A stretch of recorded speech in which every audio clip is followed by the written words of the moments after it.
துபாயில் பாருங்க Balmain T shirt கூட சுற்றிட்டு இருக்காரு மனுஷன். இந்த டிஷர்ட் வாங்குறதுக்காக தான் பார்த்தீங்கன்னா துபாய்க்கு வேலைக்கு வந்தாரு. செட்டு 40,000 சம்பளத்தில் அந்த டிஷர்ட் மட்டும் டிஷர்ட் மட்டும் வந்து இப்போ அதனால இப்போ ரிசைன் பண்ணி பஸ் இது ஃப்ரெண்ட்ஸில் அதனால என்ன பேரில் வாங்கினேன். சர்ப்ளஸில் போட்டிருந்தாங்க.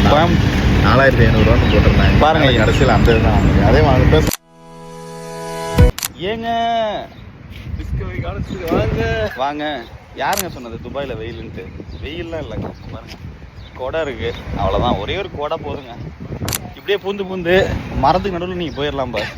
இந்த மாதிரி இடத்துல பார்த்தீங்க அப்படின்னா கொடை தேவை கிடையாது. துபாயில் வெயிலுன்னு வாங்க.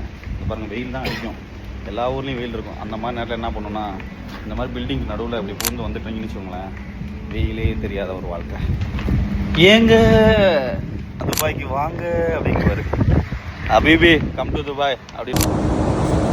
இந்த மாதிரி கொடையில் போயிட்டு வெயிலில் நின்ட்டிங்க அப்படின்னா வெயிலே தெரியாது. இந்த நிழல் தான், ஒரு சின்ன கொடை தான் பார்க்கறதுக்கு இருக்கும். பட் ஆனால் வந்து நமக்கு ஒரு பயங்கர ஒரு யூஸ்ஃபுல்லாக இருக்கும். எனக்கு இது மாதிரி தான் பார்த்திங்கன்னா ஒரு ஹெல்ப்னு சொல்லுவேன். நமக்கு ஹெல்ப் ஆகிற நேரத்தில் சில மக்கள் பார்த்திங்க அப்படின்னா இந்த கொடை மாதிரி நமக்கு இருப்பாங்க. அவங்களை என்றைக்குமே மறக்காதீங்க. என்னடா அது தத்துவம் சொல்லலான்னு நினைக்காதீங்க. லைஃப்பில் நிறைய பேர் நடந்திருக்கும். சரி பார்ப்போம், ஏதோ உளறிட்டேன்னு நினைக்கிறேன். பிடிச்சிருந்தா ஷேர் யாருக்கும் பண்ணிடாதீங்க தயவு செஞ்சு. நீங்களே உங்கள் மனசில் வச்சுட்டு லைஃப் ஃபாலோ பண்ணிக்கோங்க.